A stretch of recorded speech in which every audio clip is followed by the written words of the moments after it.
Success has nothing to teach you. Failure has a bunch Failure for you. has a lot to teach you. Oh, man. It does. Let me tell you. Pastor Tim, how you doing? Hey, I'm doing all right, man. I'm here, so I'm doing great. You're doing Here. great. Yeah, I am. man. Welcome Thank you. to the first episode of Heart of the Pastor. I appreciate you coming in and Man. sitting down. This is really cool. Thank you. It's great to be here. Yeah. Thanks. Plus, we're not in the Bakersfield heat, Yes. so that's pretty nice, It's at least for a little while. It's nice. It's a nice, cool room. It's very nice. Now, I've known this for years. Tim is not TIM. No. It's TEM, and it's actually Temujin, and it's actually Mongolian, and it's Genghis Khan's name, Temujin. And so my dad heard about it. He's a history teacher, and he heard you can't name your kid that in Mongolia. It's a sacred name. So he decided we weren't in Mongolia, so he gave it to me. And it's your middle name. It's my middle name, and so's my eldest. He has it too. So Temujin. Tim. Yeah. So that's we have a similar story, not Mongolian, and we didn't study history. But when we found out we were having our son, my wife said you can name his middle name anything you want. Mm-hmm. And I put that to the test. I was like, yeah, anything. She's like, it doesn't matter. I won't say no. And so I ran a whole NCAA bracket of top contenders, and I was, we had all kinds of stuff. We did. Boom. I thought about naming his middle name Boom, right? Oh, yeah. Because then, when he's introducing himself as a kindergartner in that first class, he gets to go, my name is Quentin Boom Morgan. This sound effect. And then our last name's Morgan. So I thought, what if we name him Captain? Right? And he could do the little Captain Pirate Morgan thing. Yeah. So we had a wait for it. Oh, wait for it. Oh, my goodness. How much fun, what's your name, Quentin? Wait for it. Morgan. So we had a blast. We ended up with Danger. Yes. We taught him as soon as he could speak. We taught him to say, we'd introduce him as Danger Quentin Morgan, and we taught him to go, no, Danger's my middle name. Man, they will not forget him wherever he was. He's a goofball too. I love it. Oh yeah, no, he's great. That. So, how long? Right now, you are. It's not the director of missions anymore. It's AMS, and which stands for Associational Missions Strategist, which is kind of a throwback. Originally, the guy that held this position 60 years ago, Bill East, said they said they are the associational missionary. Interesting. AM, so it's AMS for the Southern Baptist Convention here in California. Right. There's 29 associations. We are one of them. And we're a mid-size association in the state of California. Now, that role, which was Dr. Bennett, although we called him the director of missions, the DOM, for many years. You took that over 2 years ago? 2 years ago. Yes, 2 years ago. I started in May 2 years ago. So it's a little over 2 years now. Wow. Before that, you were at the same church with different names for a long time. How long were you at that church? 28 years. 28 years. That's 28 years. Amazing. Yes. Long. So it's Northside now, but before Northside, it was Missio Dei. Before Missio Dei, it was Cornerstone. With the state of California, it is still Cornerstone. The only thing we have is DBA Northside. That's awesome. Yeah. After there were two more Cornerstones in Bakersfield, and actually, a body showed up for a funeral at our church one day. That's when Ed and I just went, hey, we got to change this name. That's Mrs. Garcia. That's not our Mrs. Garcia. Yeah, that's rough. Yeah. So you and I go way back. I attended Northside for quite a few years. I think about 7 years. Mm-hmm. And I think we've been gone 10 years. But me and my family from how far back? Way back. 1979.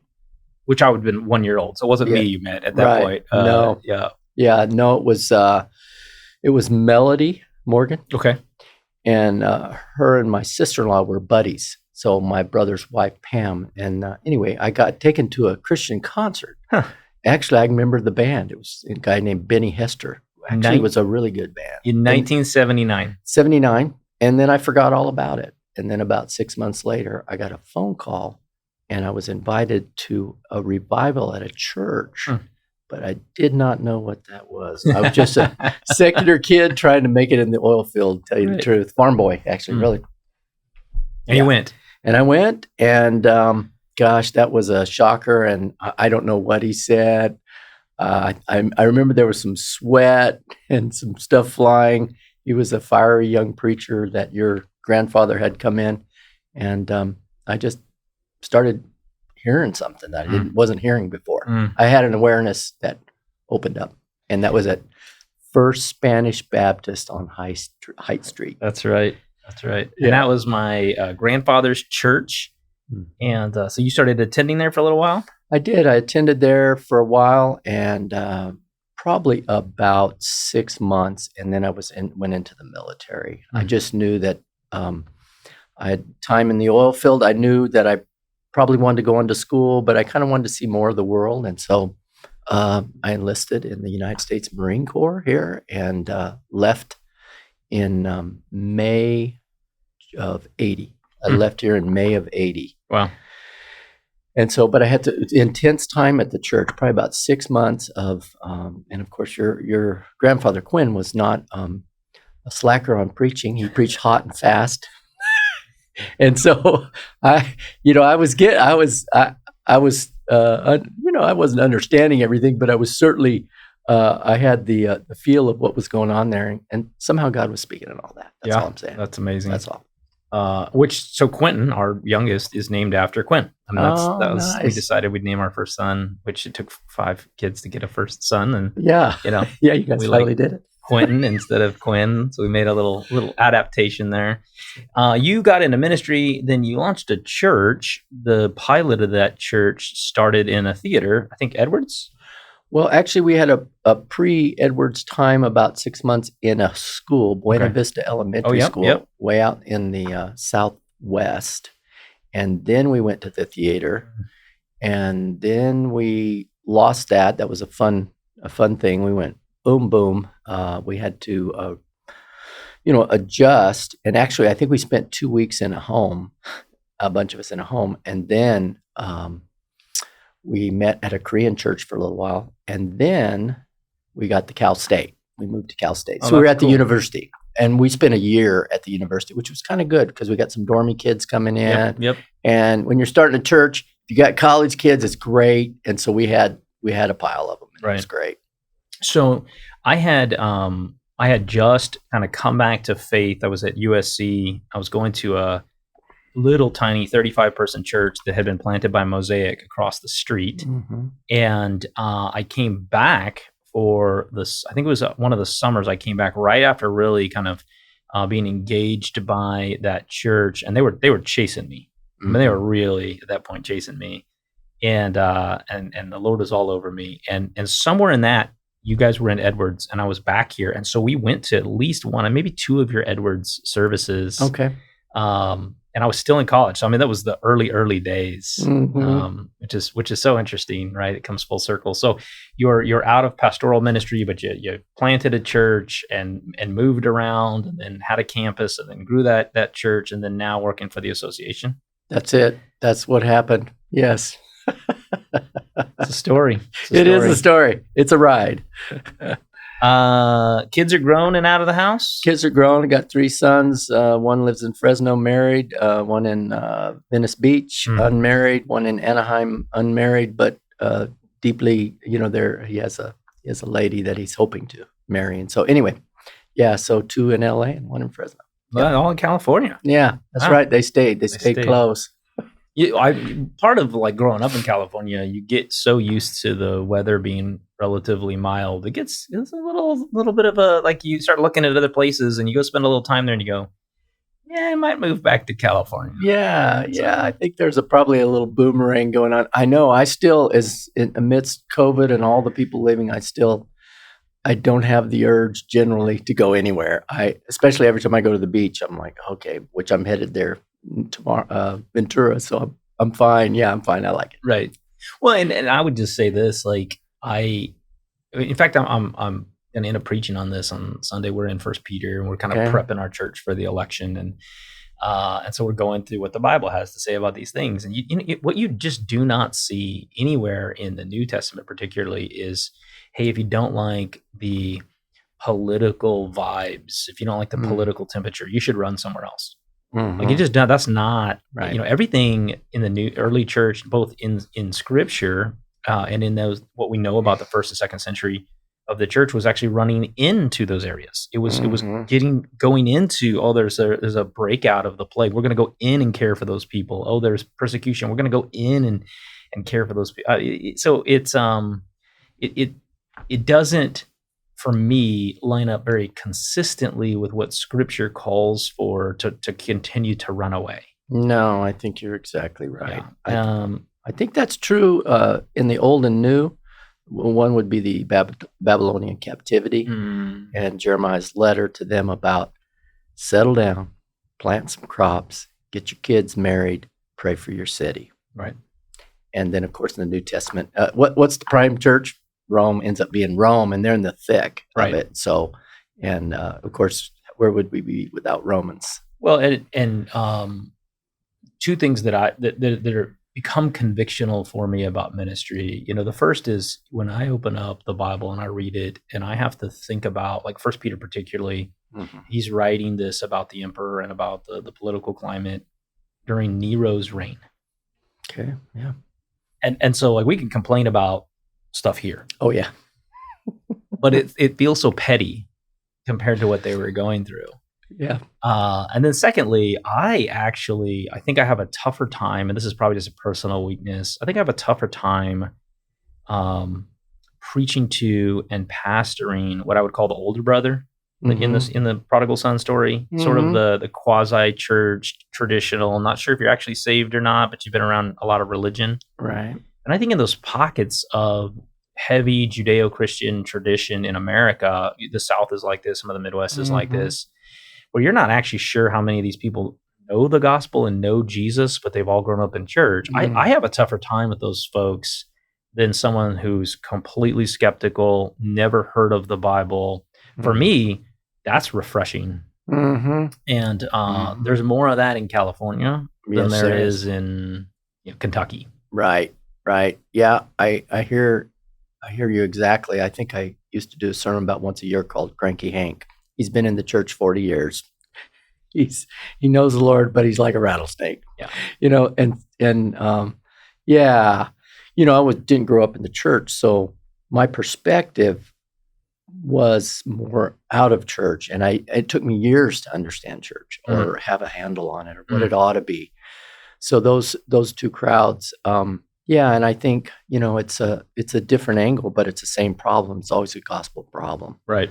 So the cure is sort of the same for either the legalist or the licentious person that's living in the world. The answer is the same. The medicine's the same. It just has a different effect. But I do think you're right. There is sort of the we say Pharisaical type thing that happens with people, and too much. You never get too much Jesus, but you can get too much religion. You can. You never get too much love. You can never get too much love. Really can't. You can. You can never get too much faith. You can never get too much hope. Those are things that are just, those are spirit. Those are the three virtues of the Spirit just bubble up, and those are the things you want. And when that's going on in a church is, I don't know, really good. Really good. Yeah, I love church. I was just at a church last Sunday. I loved them. It was so good. Yeah, it was so good. So I love church. Yeah. It's in there. What is it? Augustine, City of God, City of Man. It's always in there. It's the world gets in the church. Yes. Yeah. I mean, so much in such insidious ways that it's subtle as it creeps in, and yeah. Okay. So let me ask you this: what are you reading right now? I'm rereading Biblical Critical Theory and by Christopher Watkins. Okay. Third time. Because he deals with the biblical text so well, and because he deals with culture so well. And I think Tim Keller, some people are familiar with him. Tim Keller said of Chris Watkins, he's writing what I knew needed to be written, and he wrote it. And so I think it's extremely valuable, that it probably ought to be taught in seminary and other places. And so I'm just kind of reacquainting with it. Because I think our biblical picture grows over time, and it's deepened, and you get Well, the biblical picture is a lot more diverse than the world. The world has a narrow view. You got a psychological problem, sociology, your race, all these ways that we diagnose, and the scripture doesn't do that. It's a lot bigger. It's more nuanced. Yeah. It has more to say. So biblical critical theory, and then I am just been absorbing Dallas Willard for years. And he is probably, for the Protestant side of the house, one of the best spiritual formation people we could have, and we need to learn from him. He's gone. He was a USC philosophy guy for years, and won people to Christ on campus, spoke at Campus Crusade. He's a great apologist to engage the unbeliever. Did a great job with that, and then he wants us help us do what Jesus said and be real disciples. And I think Willard does one of the best jobs. Yeah. Why go back to Willard? What is it about what you're doing now that has drawn you back into that again and again? Yeah. Well, I read all his stuff years ago, probably 20 years ago, and I went through all his, what do they call it, your corpus, your books that you put together. And, I'd been through most of his stuff. And frankly, I kind of meandered with it. I picked up on some stuff, but later on, I heard him verbally, which maybe is a learning thing. I began to hear him on videos and recordings, audio, and I slowed down.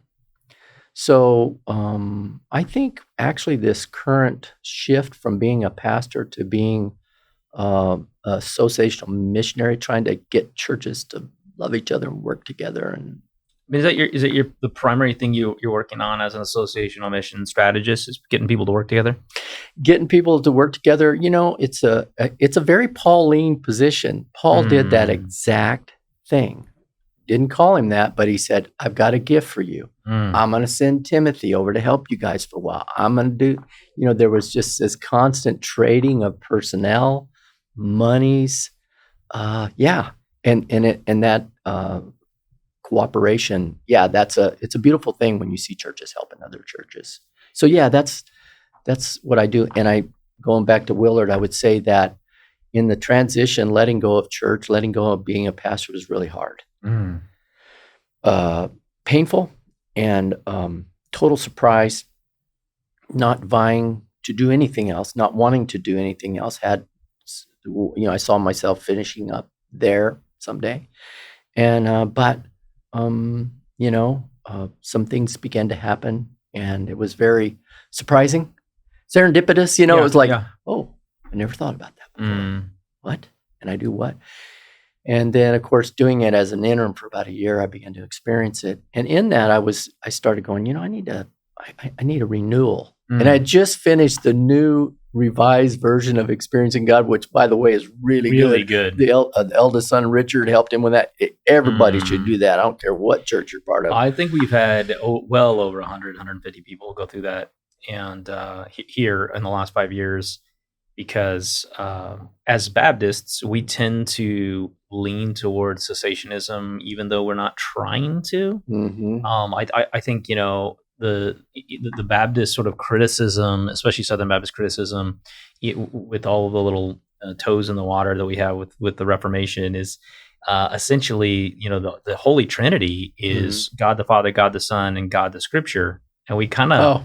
We kind of skip that whole Holy Spirit. We're so concerned about an overcorrection of being too emotional or too emotive that man, even expressive in worship, it tends to scare some of us, and I think to our detriment. And so Experiencing God is one of those things that, man, if you're a Southern Baptist, if you're a Baptist, you start reading some of those things and you go, these are things I've never heard. Right. And I would say if you're in some other denominations, you're like, no, this is no, what? Why would you? What? Huh? Oh yeah. I can remember encountering that post seminary, which I was in Texas and severely burned out, and knew I shouldn't go to a church. I was just having children, living in poverty, living in a shack for $175 a month, and I was like, man, I don't want to go anywhere. And so I did a couple things. One was Experiencing God, and I watched people going through that, and just usually like 5, 6, 8 people in groups in churches. But I watched them go through that, and I watched a lot of people refine their calling. There you go. Refine their calling. Then I spent a year at Baylor Hospital in clinical pastoral education. So I went a little further and got some Roto-Rooter on my psychologically and emotionally and in all kinds of ways. And so that between those two things, it would set me up for a pretty healthy ministry for a while. So I like that. And so if I were giving some a recipe around that area, I would start with that, because it's a little less about calling and more about being sensitive to where God's at work. Mm-hmm. What I love about it is you're not paying attention. That's really the heart of the whole thing, is like, get your eyes up and look around you and realize where God's at work. That's an invitation to join him. And so many times we get kind of, especially pastors, we get caught up in the grind. You're putting in 60 hours a week, and everybody wants a piece of that time, and there's less going around, and you're still trying to steward your family, and you're not paying attention. And then the second thing, which is a newer book, but I like it from a practicality standpoint, is Kazon by Craig Rochelle. I do not know that. So Kazon, which is the Hebrew word for vision, is Okay. like, it's CHAZOWN, Kazon. All I think you're supposed to nice. actually spit when you say it. Yeah. Kazon. Okay. I like that. But it's much more practical than experiencing God. It talks about, looking at your past, looking at the things that God's ordained and taking you through experiences and people and circumstance, and writing them out, journaling through them. Which I think if you give yourself a foundation of experiencing God, being sensitive to the Spirit, and then you start thinking through, spending the real time considering how God has been at work, it leads you into oh wow, this is more apparent than I thought it was. This would make more spiritual sense than you could see it. Right. Oh, that's so true. And I think Henry has you do spiritual markers, Yes. and the Hebrews piled up rocks. There it is. There it is. God met us right there. He's I don't know what's faithful. going on now, but he met us there one time. Yeah. Yeah. So I think that's a real true thing. And when you were talking, you just made me think of Augustine when he wrote Confessions. I remember reading that right after I got out of Cal Baptist, and I was like, wow, this guy's just being real here. And he's talking about his struggles, his attraction to doing bad things, his perhaps sexual addiction, and all his stuff. Yeah. And he just kind of lets it hang out, and then he reflects back to God. And I think, wow, and I do find that that reflecting back really can help you. Oh my. I think we're more in a hurry than God is. He doesn't need you to be in a hurry. It's not.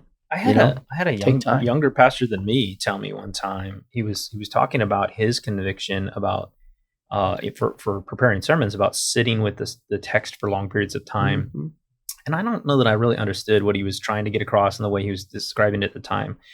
But as somebody that got kind of thrown into the pulpit unprepared to be in the pulpit, what has been phenomenal is taking the text and sitting in it. Just take the text and read it and sit, and read it again and sit, read it again. I mean, and like just write down the things that come to mind and pray about it, and write some more and write, and just sit on it, and don't give yourself a time frame. And it's amazing. And then I'll take breaks. I'll read some commentaries. In the early days, I go find out what somebody else preached about it. Let me see what this guy did. I gotta get something. But more and more, what I have done with preaching is just sit in the text. Right. I sit on a couch, reading the verses, talking to God. It's weird. It's almost like it's alive and he's speaking to you. Yeah, and I think that's what it's supposed to be. I mean, I think when we preach well, Holy Spirit, everything is at work.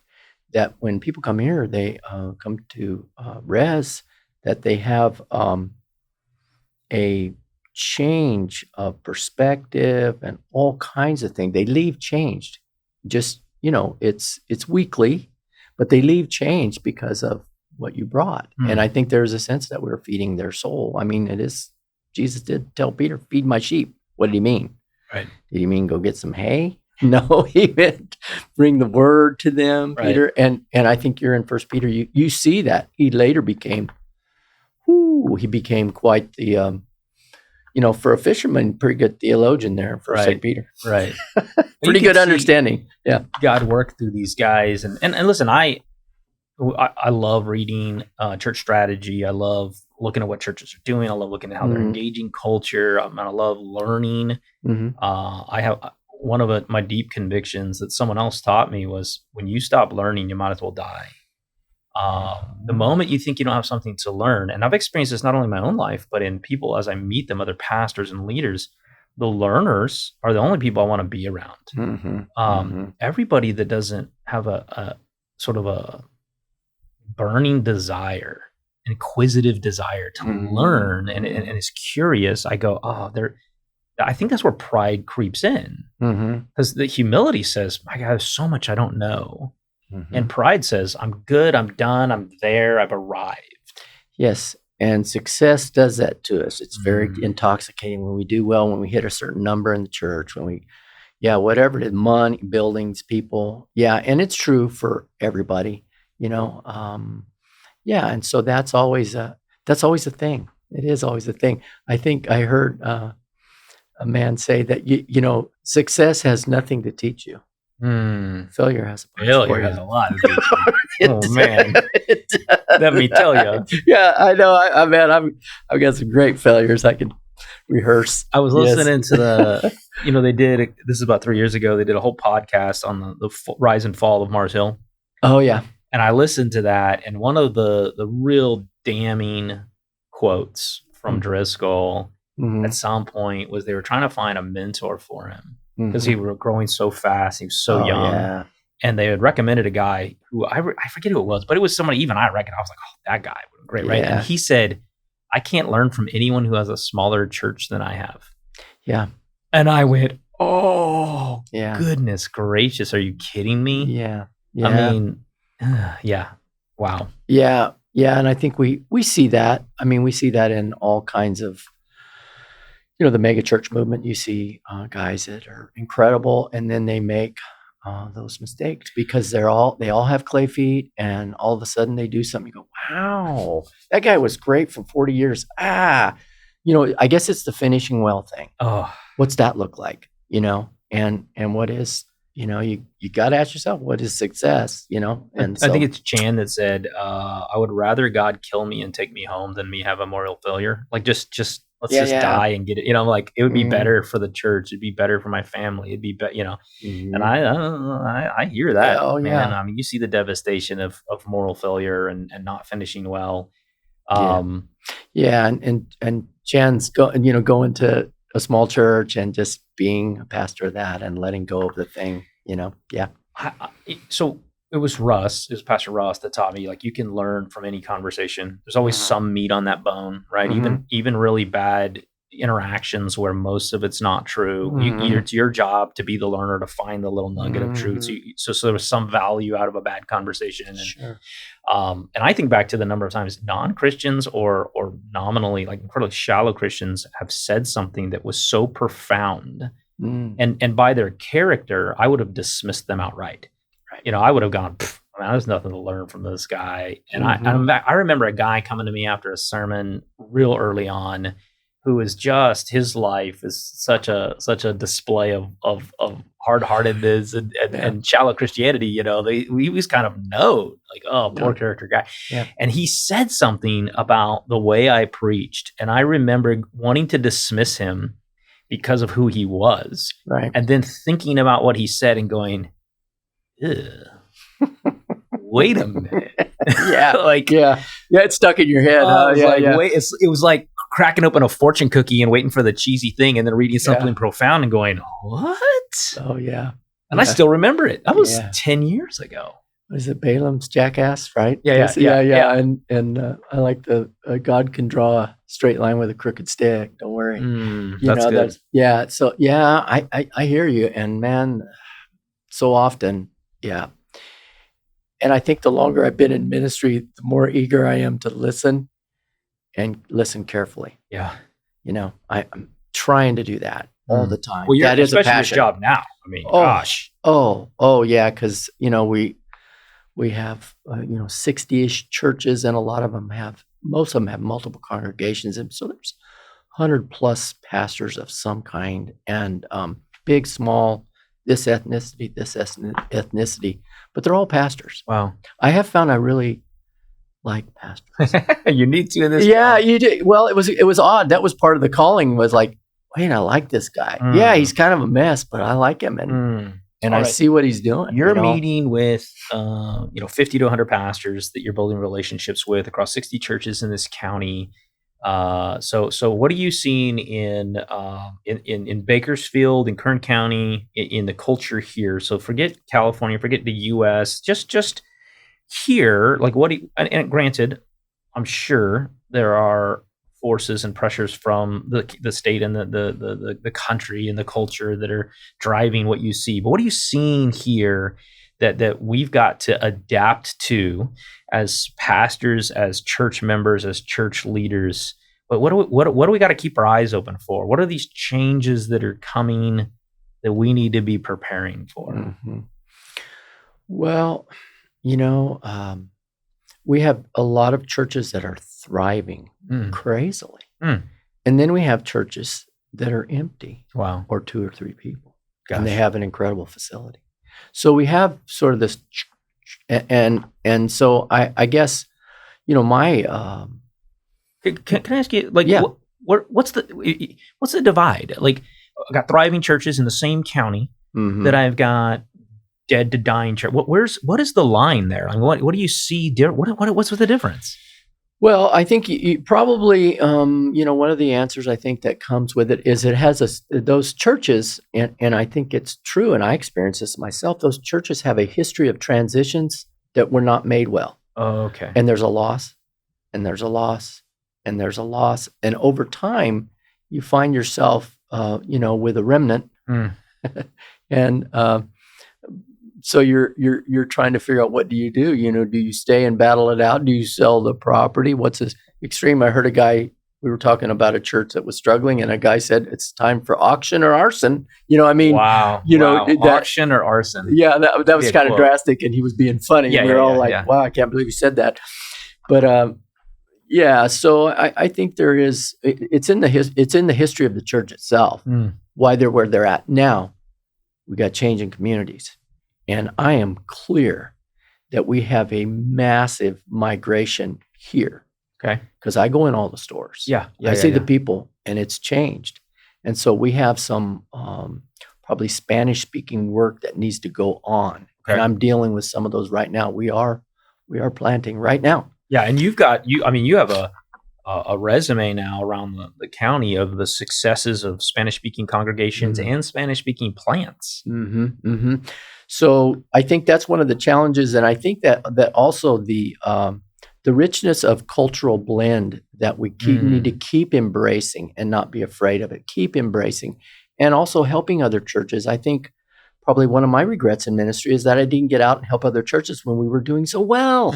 And there's so many, and that can be the kind of thing, ironically, that's mission work. And mission work is what opens your eyes to your work in your own place. And so to get out of your place and trust God with that church a little bit and go do some help elsewhere is such a phenomenal thing. So that's part of the encouragement that I'm trying to bring. Share a conviction that I had about a year and a half ago or so.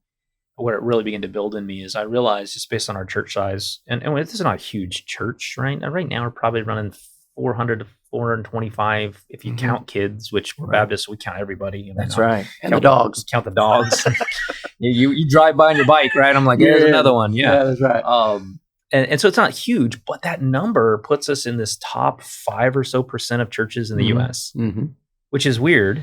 Because we don't think of ourselves as big and flourishing in any of these things, and yet at the same time we look around at the numbers and go, "Oh, here's a conviction: if our church, who's in this upper 5% of churches in the U.S., is not helping other churches, if we're not figuring out how to take resources and use them for all of the churches that can't afford them, if we're not raising up leaders to go be the church plants and to go to do the thing, who should we expect to do it? Right. If the top 5% can't do it, or isn't willing to do it because we're too self-focused, right?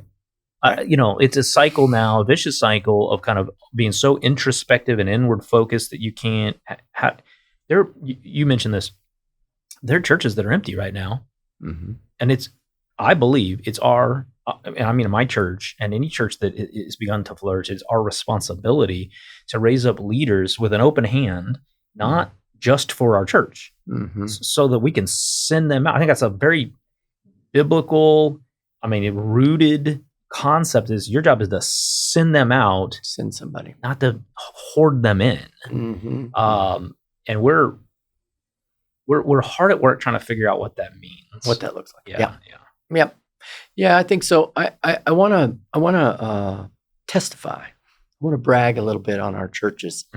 I think there is right now in our churches in Kern County, I see a pretty open hand. Okay. And almost eagerness to help in ways that they can do. And so, right now there's a pretty good spirit, and maybe it's the backlash of the COVID time where we just go, gosh, we tried to watch for ourselves and we lost anyway. And maybe reaching beyond us or looking at planning another language group in our congregation or doing something else, or some way to be missional outside your own thing, because I sure think sometimes so I do want to just brag on our churches. Our churches are by and large wanting to do that, but I meet weekly with churches that are struggling, and then some I go to and I go, you don't need me. You don't need me for anything. You guys are doing great. Just keep doing that. I was in a church last Sunday that actually begins to reflect the community, amazingly diverse. I was like, whoa, because this was not like this. Right. Because we know the Anglo population is diminishing in one sense, or not diminishing so much as there's just a big influx. And, however they got here, whatever you feel about immigration, they're here. We need to preach them. We need to preach to them. We need to. We had someone ask us the other day about the immigration citizenship status of some kids or whatever. And we went, there's only one citizenship we're really concerned about. That's right. Let's stick to that. Yeah. One of our pastors, Mike Salazar, it was funny. He would come in to our breakfast and say, hey, I was just at ICE on Sunday. I baptized 25 and I got 3 Russians in there. I was like, oh my goodness. That's crazy. Yeah. But just going wherever it is, So I think that's, so I'm pretty proud of us. For me, I've been trying to work on this, and so just generationally, I'm 45. My generation, and I'm just going to say it's this Gen X thing because I've experienced talking to a lot of Gen X pastors about this. We don't understand why some of the previous generations of churches and pastors were so competitive with one another. Oh, we just don't. I'll be really frank. I don't understand it. Like I really don't get it. It's not just that I don't believe in it. I don't. I also don't. It doesn't click for me. I can't. It doesn't line up with scripture for me. It doesn't line up with productivity for me. It doesn't line up. It's just none of it lines up for me. And so what I've noticed, I started calling pastors in the association and outside the association, and I just, hey, you want to go to coffee? You want to go to coffee? You want to go to coffee? Yeah. And so I've been having all these meetings talking, and for me, there's a clear line, and I don't understand it exactly still, but there's a clear line of pastors that are really interested in collaboration and pastors that don't seem to be all that interested, that's their prerogative. Right. But 2 things tend to be true. The pastors, this isn't 100%, but the pastors that generally don't seem to be very interested in collaboration tend to be a lot older. And secondly, they tend to not be very curious.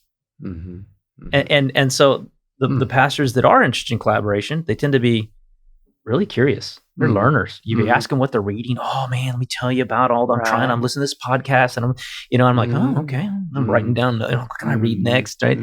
And they tend to be younger, not young, but younger. And so I wonder if just something generationally. There's a great book on generations called The New Kind of Diversity. I don't know if you've read it. It talks about the 5 common generations and how they grew up and what shaped them. And I just wonder, maybe there's something that shaped some of these previous generations, the builders and the boomers and such, that kind of led us down this path of evangelical churches being competitive with one another. Yeah. If I could exorcise one demon out of our churches, it would be that. I've felt that too. I think some of that was in me. When I was younger, I was saying, okay, I'm going to be pastor now. Am I going to be successful? What do I got to do? So I think the fear of failure and success, and that runs pretty hard in us in our 20s and 30s, pretty hard. And so I think it's internal. And then I think there's things maybe done sometimes with pastors and fellowships where it kind of pushes that narrative that if you're doing this, if you reach these numbers, then you're doing good. And so, yeah, that's kind of something I've tried to intentionally work against, but it is out there. And I don't know, our older guys. I do think, we have older guys that, some that have been our interims, pickup churches, and some of them are phenomenal. They're still learning. That guy's in his 70s or 80s, and he grew a church back that was dying, and it's happened multiple times. So I do think it is. I would concur with you. I think it is the individual, and generationally, men are just competitive. So you kind of have to. That's kind of something that has to be, exercised out of you over in your sanctification process, and because. Jesus did good, and Jesus didn't do so good in some towns. So maybe it's a perspective difference, because we've had the benefit, if you're in your 40s or 50s or 30s, in your ministry, you've had the benefit of seeing a lot more data than you got to see before, right? The advent of the internet and the way we share data. So for instance, we got, and I would highly recommend this for any church, if you've taken over a church, if you think you know your neighborhood, but you don't have demographic data of your neighborhood, go get it. And we went to churchanswers.com and paid for deep data, 110 pages of demographic explanation of the 10-minute window around our church. And we read it. We didn't just glance at it. We went through it and were shocked. Right.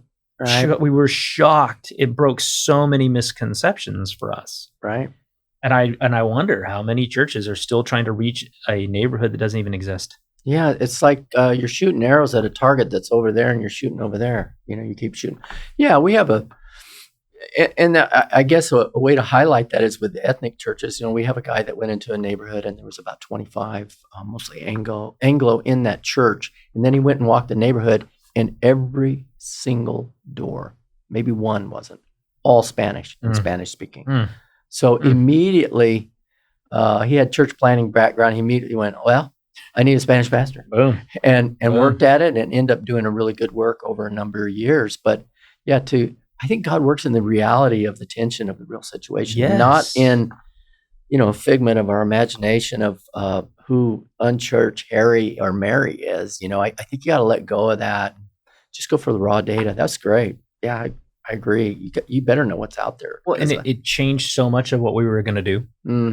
It's changed so much of our strategy of where we're going to pour our resources, our money, our energy. When we saw the actual data, went, oh my gosh, we weren't even targeting the right people. It was illuminating for us and super helpful. What do you think is the biggest adaptation right now? If we're thinking 2024 compared to just 10 years ago, 20 years ago. What are the things that pastors and churches have to take hold of now that maybe 10 or 20 years ago we wouldn't have even thought about these things? Yeah. I was trying to think about that. What are the adaptations? And I do think it is right where you were just at. It's who's here, and how do you adjust the gospel to who's here? Paul was amazingly flexible as you track him through Acts. Of course, you hit Acts 17, you're like, oh, he had to go look, talk, went to the marketplace, checked it out.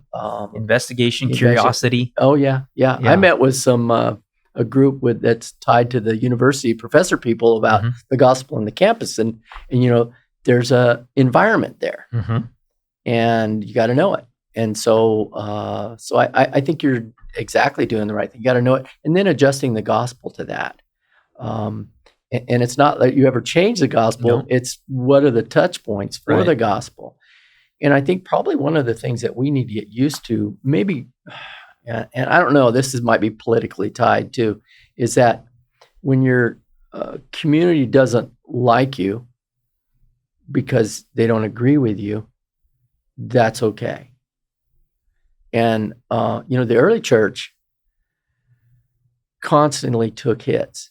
They stopped going to the gladiator games, they wouldn't go because they didn't want to see other people get killed. They went and picked up the babies out in the dump, the girl babies that everybody was throwing away.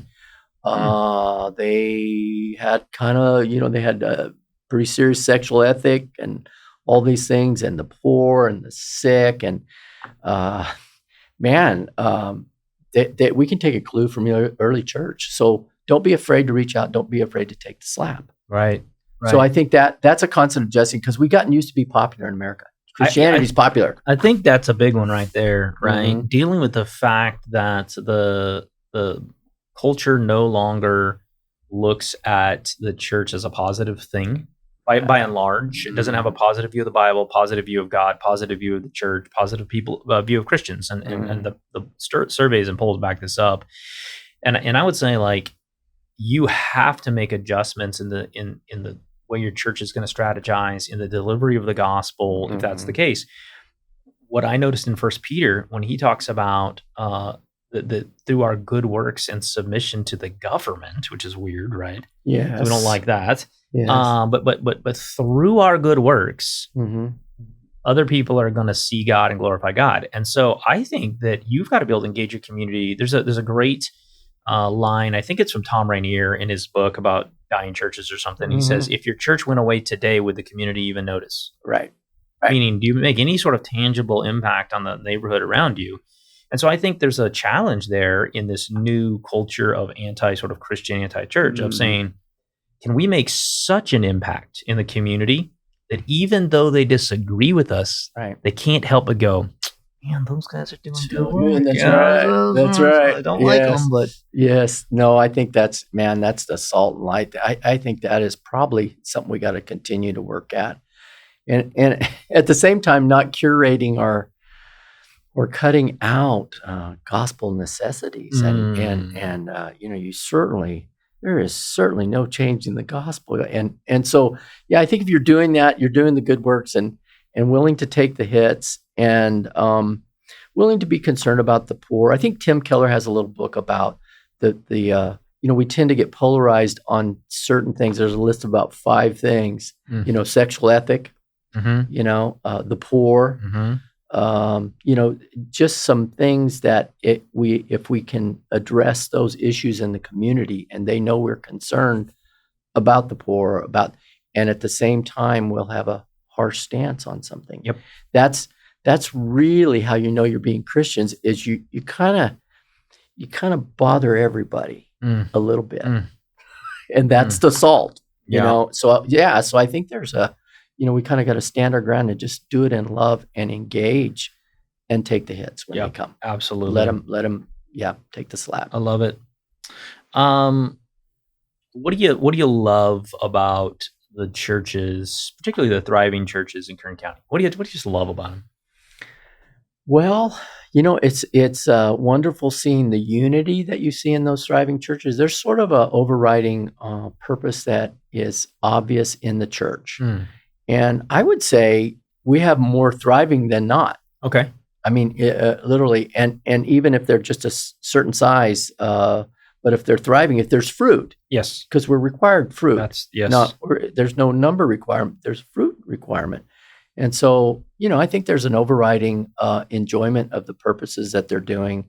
And I love, going to little churches and see them overcrowded and no place to sit. And, okay, I'll just stand over here while he preaches his sermon. This is a beautiful thing. And then one of our guys just had a camp for unchurched kids up in Isabella. And I think we put that video on there. And they sponsor, instead of going to the camp that costs so much. Yep.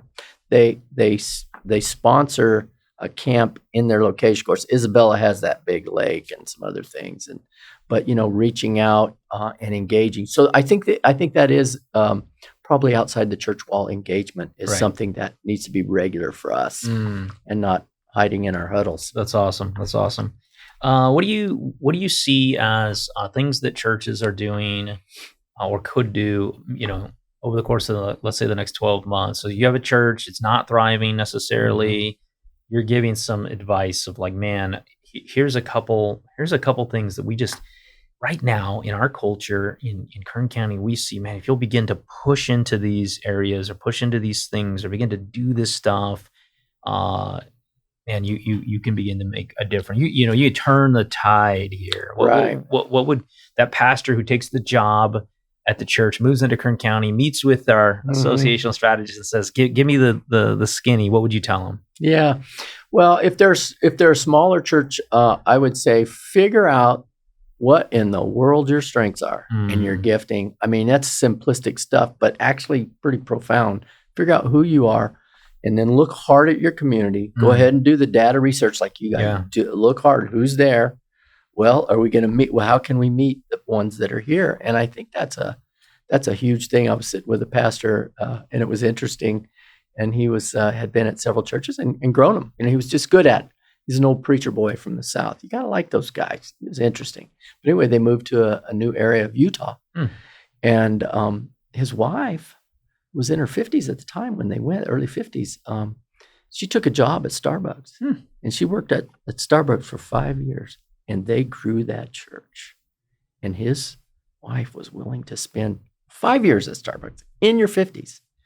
And they reached that. They grew the building. They grew the church. He was a very, very good preacher. And so I think figure out ways to engage a little better instead of stand back and just being the critic of the young adults. That's tough. I have young adult sons and we clash, we bang on things. And but I always have to love them in the end. Love them at the beginning, love them in the end, and then say, well, I don't see it like that, So I think, and there is something to like that with your own kids. There is something like that in the community that you're to love it, and at the same time, the gospel is, Jesus.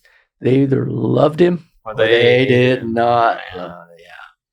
What are your primary sources of frustration right now in ministry? I mean, what are those areas that you just go, come on? Yeah.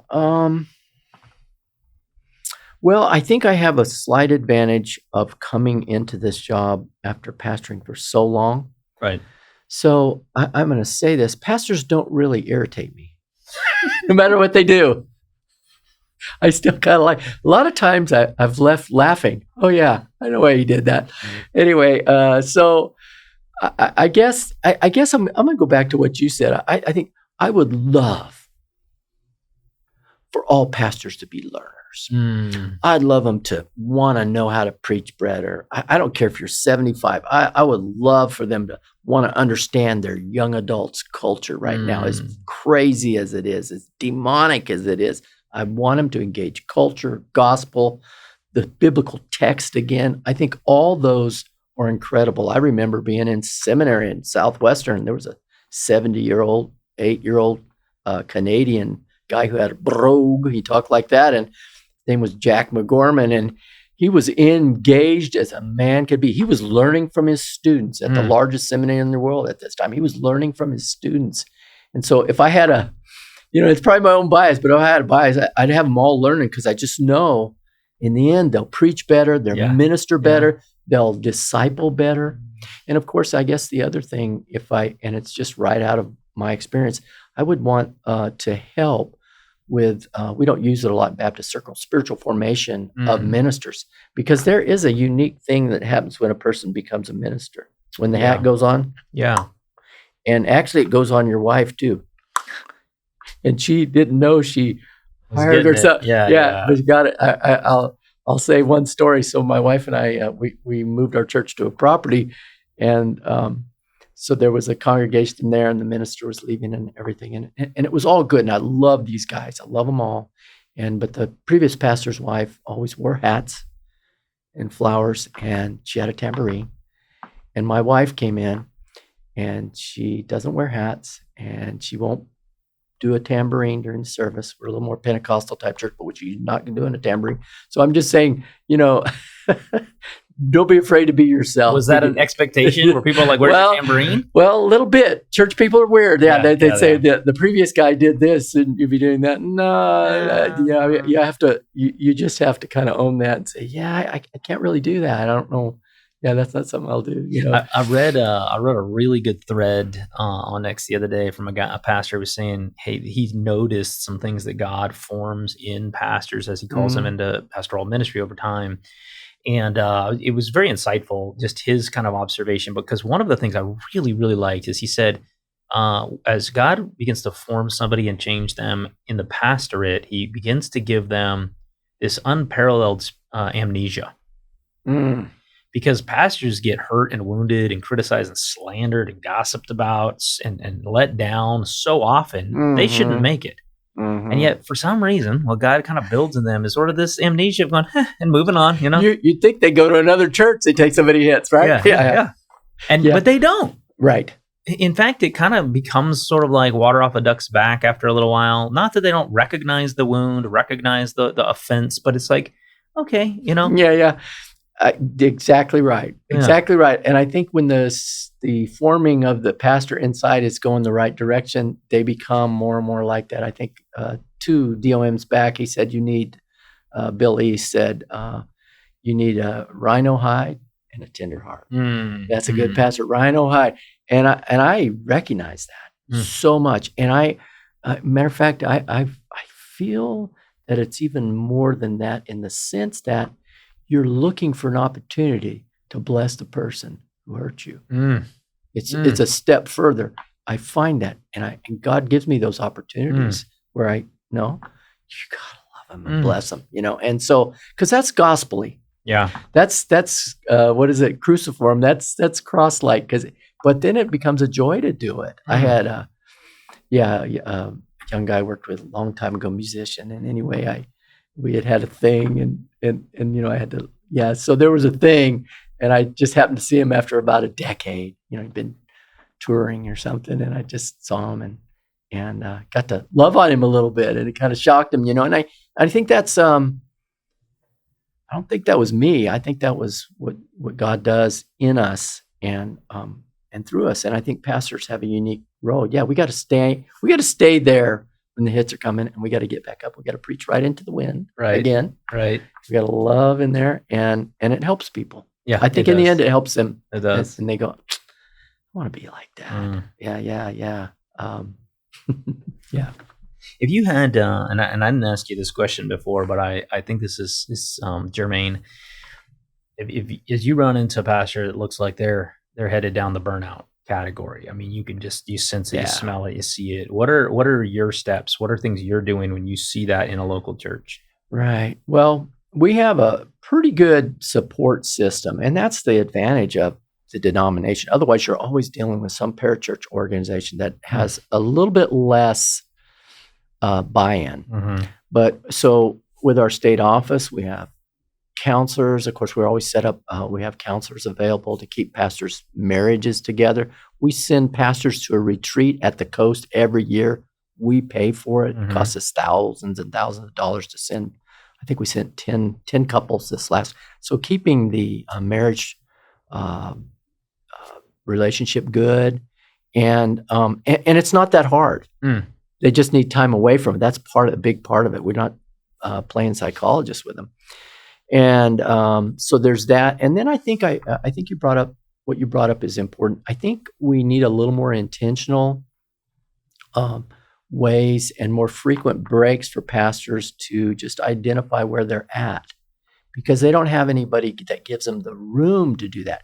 You don't have the room to do that at a local church. There's expectations at you all the time. Right. So if you step out of your responsibilities and are fed well, right, and talk to about, what you're doing with your body. I mean, I do think we have kind of a weak theology of the body. We need to work on that, because that is where our power pack is. And if we're messed up in here, I think when Jesus talked about lost souls, I think he's talking about ruined souls. When we have all this garbage We've been gaslighting ourselves every week over something. I don't, We have to figure those things out, our minds, our hearts, our bodies. brother, I don't know how you can be a pastor and preach about spiritual disciplines and have no physical discipline. They're so tied together. They are. I think you're right at the edge of just pure hypocrisy when you're slamming down like all of the ways we need to be disciplined in the way we pursue the Lord and the way we pursue holiness.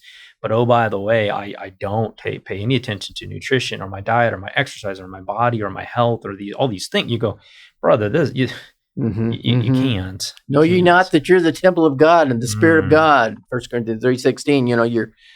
And so I think that's what I came on, and I think Willard helps us with that tremendously. Really, and so I'm hoping to be able to put that out there and help a lot of guys. When I was church planning years ago, the state had a retreat at Hume Lake, and I could go all year and work hard and take hits and trying to grow a church and trying to do the things that it's hard to do, from scratch.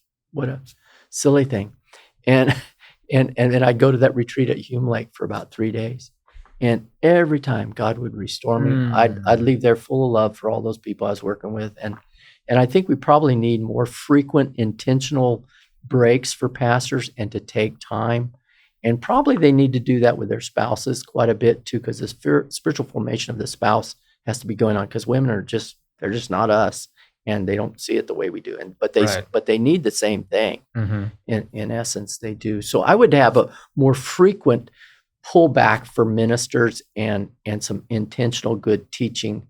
Like I went to a retreat down in Artesia, down in Los Angeles. I went on a day retreat with some guys from this and from Willard's teaching, and I just spent a half day there.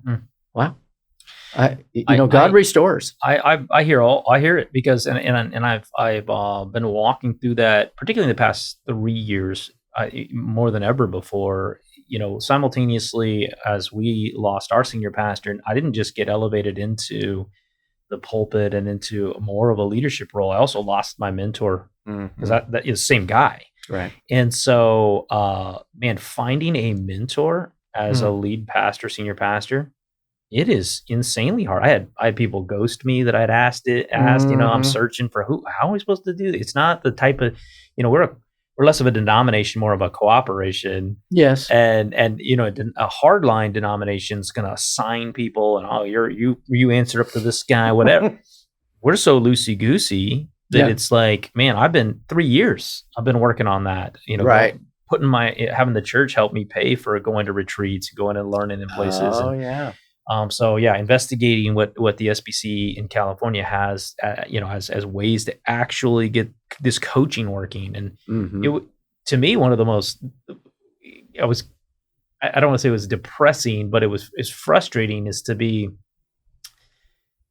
be frustrating to have pastors who don't want to learn. Right. It's really frustrating when you want to learn, you can't find people to teach you. And so I was like, come on, I go, this is crazy, I know I got to get better at this. And so, that's been interesting. But the breaks, the sabbaticals, we have tried to create the polity in this church that is more plural. And so there's a little more rotation. The expectation for me is not to be in the pulpit 45, 50 Sundays a year. Yes, that's very good. Really helpful. Really helpful. I can't tell you. I don't know that I could do what. Right. I'm at 30 to 35, and we have a team. Right. Oh man. Yeah, I think when you're hanging on, it's the Tom Cruise thing. It's the first Top Gun movie when he says you're hanging on too tight. Right. And that's what happens to pastors. They can't let go. They can't let go. And, you need somebody to come over and pull your fingers off the steering wheel and say, you go over there. And, the Lord can handle this thing. And that we try to do that. And when we have avenues to do that, to help guys not get lost in that. That was hard to do as a church planner, because it's such a baby that you're dealing, and it's yours.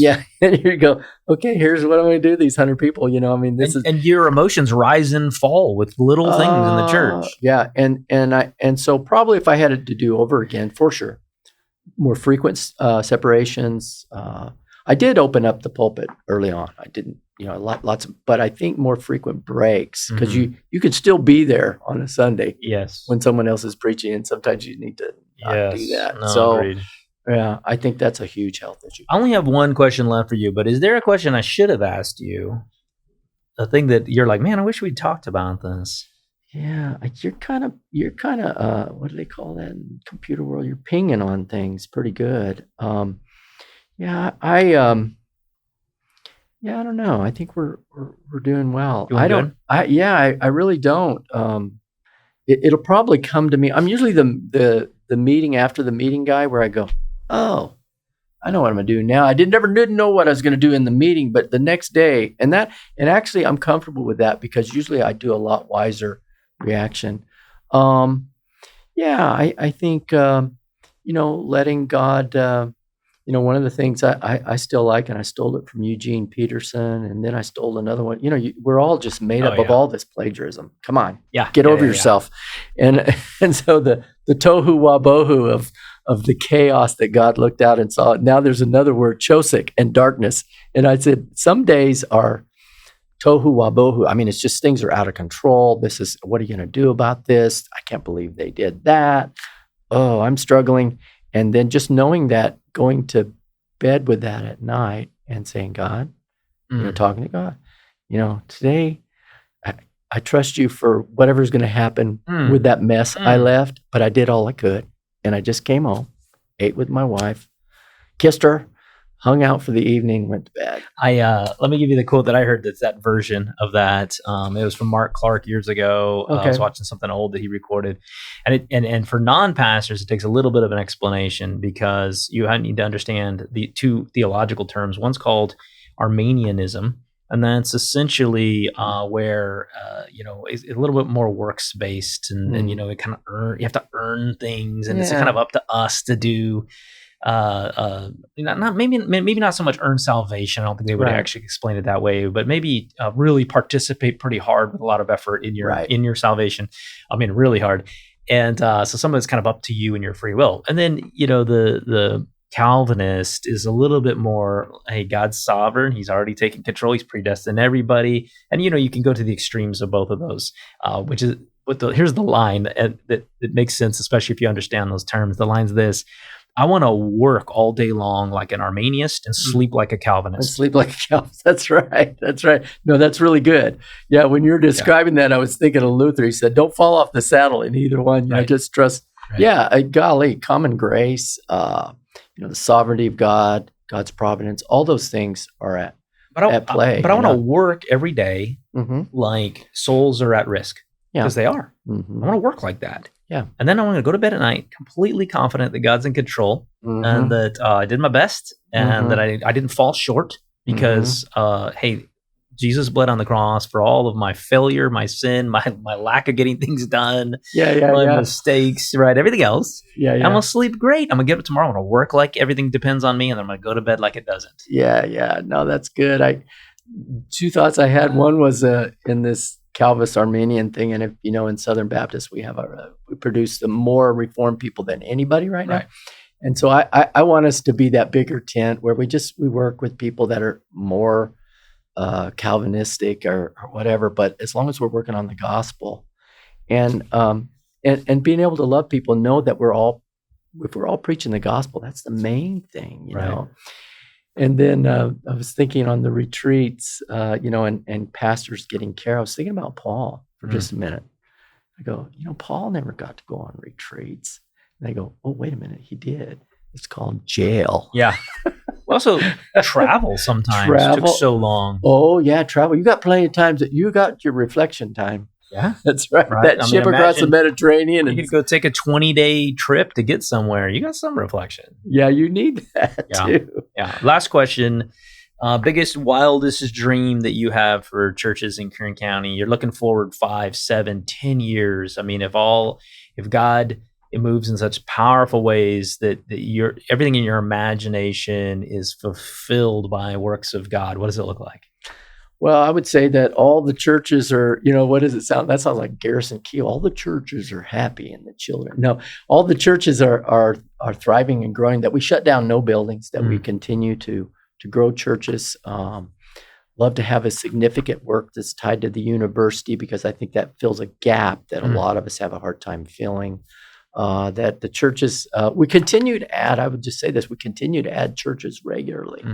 And I would like to see us embrace more churches and be able to cooperate. Like you said, we're kind of low end on denomination. We really cooperate by choice. Right. No one's forced, by choice. But when it's happening, it's a great thing. I was sitting at our national convention, and there was some great worship. There was a couple hard things, but there's 17,000 of us sitting there, and we were doing. That's why worship and preaching is one of the best settings to do business meetings, by the way. And I saw some of the people, and obviously they were deaf because there was worship and then there was preaching, and then people's hands started going up like this. And that's clapping in sign language, and they were just clapping. And I was like, yeah, that's how we need to do all the difficult stuff in the light of worship and preaching. Right. And preaching is such a powerful thing, and great worship. And so, I guess I'm really just looking for that fruitful, and no telling where we could be at church-wise, but we are adding regularly and planning some new situations right now. So thank you for all your time. Oh man, thank you, Daniel. Appreciate you guys over here at Res. You guys are killing it over there. I think you need 2 more signs out there on the street. How many signs are out there? The road signs for Resmania, I think there's 10 of them, and a banner. I mean, and a banner. No, it's cool. I'm anxious. I'm coming to the go-kart race. I'll be here. Oh, it's gonna be good. Good. Thanks, Daniel. Man, appreciate your ministry. Love thank you. Love you too, brother. Long time, man. Long time. Very Love. cool. Thank you All so right. much. God bless.